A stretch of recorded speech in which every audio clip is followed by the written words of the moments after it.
ક્યારે પાણીમાં નાખીને પાપડ બનાવી જોયા છે?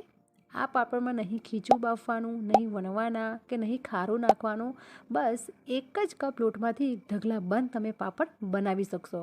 અને હા, આ પાપડ તરત જ તમે બની શકશે અને જ્યારે પણ કોઈ પણ સિઝનમાં તમારે બનાવવા હોય તો ઇન્સ્ટન્ટ બની જશે. તો hello friends, welcome back to my channel. કેમ છો? મજામાં? આજે અલગ જ રેસીપી બનાવવાના છીએ જે ઇન્સ્ટન્ટ તમે ખાઈ શકશો. અને હા, વિડીયોને લાસ્ટ સુધી જરૂરથી જોજો અને ચેનલ પર પહેલી વખત આવ્યા હો ને તો please subscribe to my channel. ચલો લેટ્સ સ્ટાર્ટ. તો અહીં સૌપ્રથમ એક મિક્સર જાર લેવાનું છે અને તેમાં સોજી એડ કરવાની છે. તો આ મિક્સર જારમાં આપણે જે જનરલી સોજી વાપરતા હોઈએ તેને એકદમ ફાઇન પાવડર બનાવવાનો છે. તો અહીં સોજી માટે હું 1.5થી 2 કપ લઈશ. તો 1.5થી 2 કપ આટલો સૂજીનો આપણે માપ લઈશું, પરંતુ ઢગલા બંધ પાપડ બની શકશે. અને વિડીયો જો તમને ગમે ને તો પ્લીઝ ફેમિલી ફ્રેન્ડને જરૂરથી શેર કરજો. તો અહીં સૂજી મેં 1.5થી 2 કપ લઈ લીધા છે અને તેને આપણે મિક્સર જારમાં એકદમ ફાઇન પાવડર બનાવી લઈશું. સૂજી નાખ્યા બાદ હવે 2 મોટી ચમચી ભરીને આપણે ઘઉંનો લોટ એડ કરવાનો છે, જેથી કરીને બાઇન્ડિંગ સારું બની રહે. તમે આનાથી ઘઉંનો લોટ તમે વધારી પણ શકો છો, પરંતુ અહીં 2 ચમચીનું મેં લોટનું પ્રમાણ રાખ્યું છે. હવે એક સરસ મજાનું હવે પાવડર બનાવી દઈશું.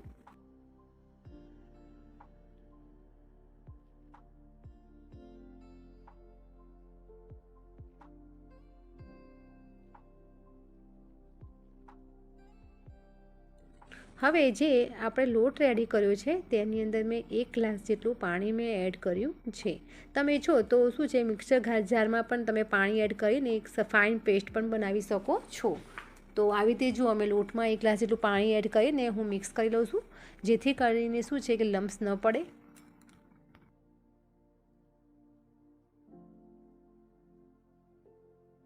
જો પાણી એડ કર્યું ને એટલે એકદમ થોડું ગાઢું થઈ ગયું, કારણ કે આ સૂજી છે તો જલ્દી સોક કરી લેશે. તો વળી પાછું હું અહીં 1/2 ગ્લાસ જેટલું પાણી એડ કરીને આપણે જે ઢોસા બનાવતા હોય એટલું પતલું ખીરું રાખવાનું છે.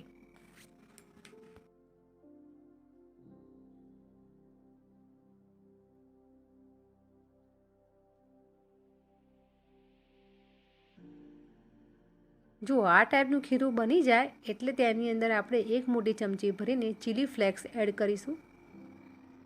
જો તમે તીખું થોડું ખાતા હોય તો ચીલી ફ્લેક્સ તમે નાખી શકો છો.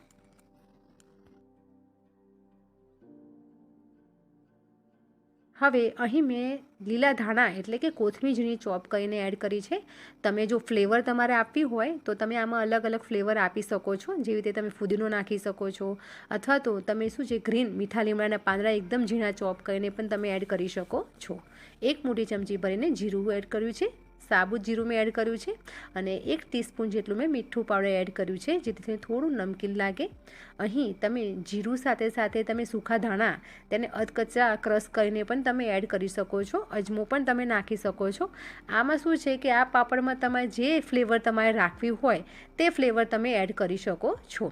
અહીં મને હજુ પણ ખીરું જે છે એ ગાઢું લાગી રહ્યું છે, તો વળી પાછું મેં 1.5 ગ્લાસ જેટલું પાણી મેં એડ કર્યું છે.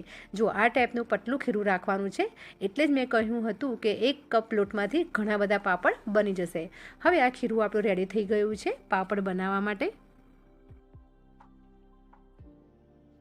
હવે જુઓ ખીરું તૈયાર થઈ ગયું છે. તો અહીં તમારે કોઈ મોટું તપેલું હોય અથવા તો કઢાઈ હોય અથવા તો ઢોકળાનું કુકર હોય તે આવી રીતે જુઓ તેની અંદર પાણી ગરમ કરવા મૂકી દેવાનું છે. અહીં આપણે સ્ટીમ કરીને પાપડ બનાવવાના છે, તો કોઈ તપેલું પણ તમે મૂકી શકો છો. અહીં પાણી મેં ગરમ કરવા મૂકી દીધું છે, ત્યાં સુધી આપણે સાઈડમાં બીજી પ્રોસેસ તૈયાર કરી દઈશું.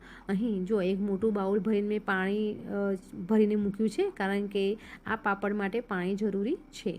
અને જો આવી રીતે નાની મેં ડીશો લીધી છે. તમે આના કરતાં પણ નાની ડીશો લઈ શકો છો, પરંતુ મારા ઘરમાં જો આ સાઇઝની ડીશો પડી હતી, જેથી કરીને મેં આ લીધી છે.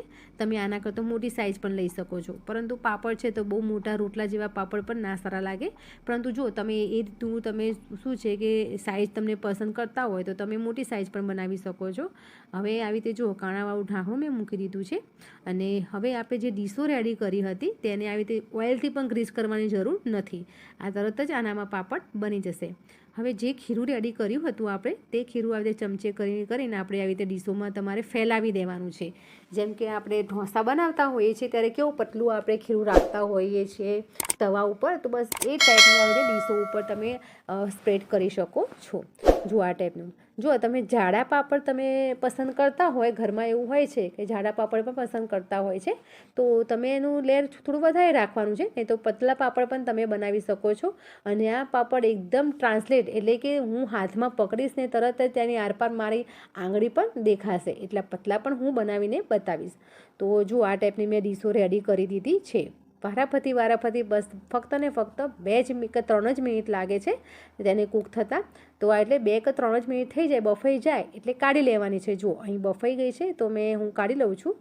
કાઢીને હવે સીધી ઠંડી થઈ જાય એટલા માટે આપણે જે પાણી તૈયાર કર્યું હતું જે બાઉલવાળું, તે બાઉલની અંદર આ પ્લેટ છે તે મૂકી દેવાની છે. અંદર જે પાણીની અંદર જ આપણે ડૂબાડી દેવાની છે.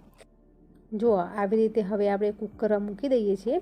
હવે જેમ જેમ પ્લેટો કૂક થાય તેમ જો આવી રીતે તમારે શું છે કે ગરમ આવી રીતે બાઉલમાં તમારે મૂકી દેવાનું છે. જો કોઈ મોટું તપેલું હોય તો મોટું તપેલું પણ લઈ શકો છો, જેથી કરીને તરત જ ઠંડી ડીશ થઈ જશે. અને ઠંડી ડીશ થઈ જાય એટલે ઇઝીથી આ પાપડ નીકળી જશે. જો હું ચક્કુ કરીને હું તમને કાઢી બતાવું છું. ઇઝીથી આ પાપડ નીકળી જશે, તૂટશે પણ નહીં અને આખા પાપડ ગોળ રાઉન્ડ આપણને મળી જશે. જુઓ, તમે આના કરતાં પતલા પણ બનાવી શકો છો. જો હું એટલો પતલો છે કે જેની આરપાર મારી આંગળી પણ દેખાઈ રહી છે. તો આવા જે પાપડ છે તેમાં ઘણા બધા આવી રીતે બની જશે. જુઓ, સાઈડમાં બીજી પ્લેટ પણ તૈયાર થઈ ગઈ છે. હવે જુઓ, જ્યારે પાપડ તમે સૂકવો ત્યારે બસ આવી રીતે પ્લાસ્ટિકની શીટ ઉપર સૂકવવાનું છે. જો કપડા ઉપર સૂકવશો ને તો શું હોય છે કે સૂજી એ ચીકાશવાળી હોય છે, તો કપડા ઉપર ચોંટી જશે આ પાપડ. જેથી કરીને તમે પ્લાસ્ટિકની શીટ હોય તેના ઉપર તમે પાપડ સૂકવવાના છે. બંને બાજુ થઈ જાય જેથી કરીને અલગ તપેલીમાં પણ પાપડ બનાવવા મૂકી દીધા છે.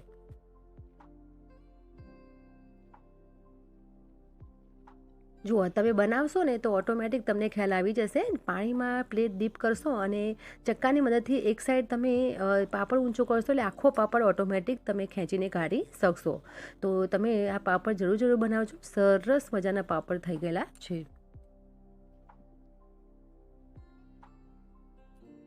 જો કલાકમાં તો પાપડ ઉપર કડક થઈ ગયા છે, એટલે થોડા સુકાઈ જાય ને એટલે પાપડ ફેરવી દેવાના છે, જેથી કરીને શું છે 1 અથવા તો 2 દિવસમાં તો પાપડ સુકાઈ જશે.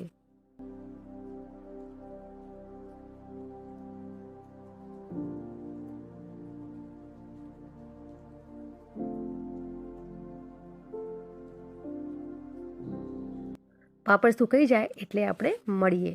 હવે પાપડ તળવા માટે અહીં મેં તેલ ગરમ કરવા મૂકી દીધું છે.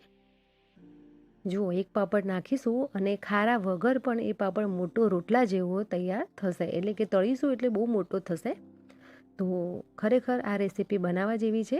પાપડ તો તમે બનાવતા જ હશો દર વર્ષે ચોખાના, પરંતુ આ વર્ષે તમે સૂજીના પાપડ જરૂરથી બનાવજો. બાળકોને ખૂબ જ સરસ ભાવશે અને તરત જ પાપડ તૈયાર થઈ જશે. અને આ પાપડમાં તમે કોઈ પણ ફ્લેવર નાખી શકો છો. તો ફ્રેન્ડ્સ, આજની પાપડની રેસીપી તમને કેવી લાગી તે મને કમેન્ટ કરીને જરૂરથી કહેજો. અને હા, થોડી ઘણી પણ રેસીપી તમને ગમી હોય ને તો પ્લીઝ ફેમિલી ફ્રેન્ડને જરૂરથી શેર કરજો. હવે એક નવી રેસીપી સાથે જ્યારે આ પાપડ બનાવો તો તમે જરૂરથી કમેન્ટ કરજો અને ટ્રાય જરૂરથી કરજો. બાય, જય ભારત.